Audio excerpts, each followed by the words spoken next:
La Bible commence avec le ciel. Au début, Dieu créa les cieux et la terre, et non pas la terre et les cieux. Les cieux viennent en premier. La Bible termine avec la ville sainte, la nouvelle Jérusalem venant de Dieu et issue du ciel, Apocalypse 21:2. Et de même que le ciel est au commencement et à la fin, ainsi, tout dans la parole de Dieu, du début jusqu'à la fin, est du ciel et pour le ciel. Il en est ainsi dans le domaine naturel comme dans le domaine spirituel. Les cieux gouvernent la terre et le terrestre doit répondre au céleste. Ce sont les cieux, c'est le ciel qui est la finalité.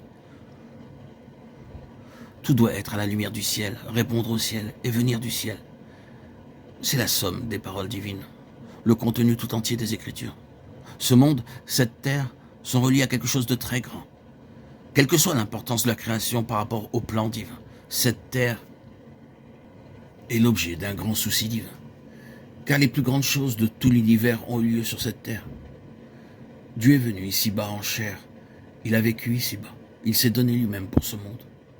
Le grand dénouement des conseils éternels devra avoir lieu sur cette terre. C'est non pas un domaine à part, isolé, mais relié au ciel. Et toute sa destinée est en raison de cette relation. Son importance réside dans son rapport avec quelque chose de plus grand que ce qu'elle est en elle-même avec le ciel. La Bible enseigne que Dieu est situé au ciel. Dieu est au ciel, Ecclésiaste 5:1. C'est une déclaration. Elle enseigne qu'il y a un système, un ordre dans le ciel, qui est le véritable un, et qui est l'ultime un.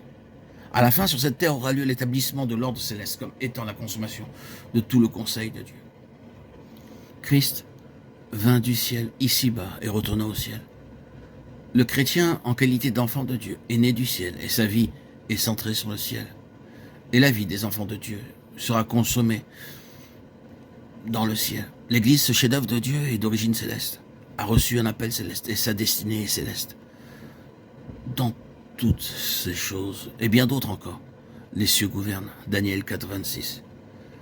Le grand facteur du céleste gouverne tout. De même, si nous sommes des enfants de Dieu, toute notre histoire et notre éducation sont en rapport avec le ciel. Les enfants de Dieu sont liés au ciel. C'est une des choses à savoir.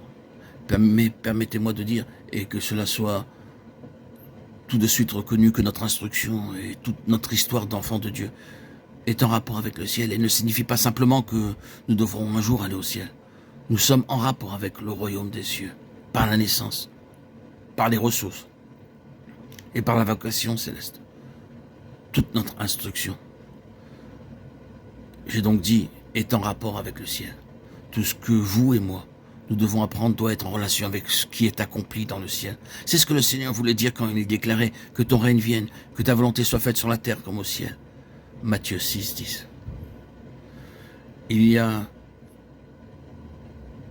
cette réalité à connaître.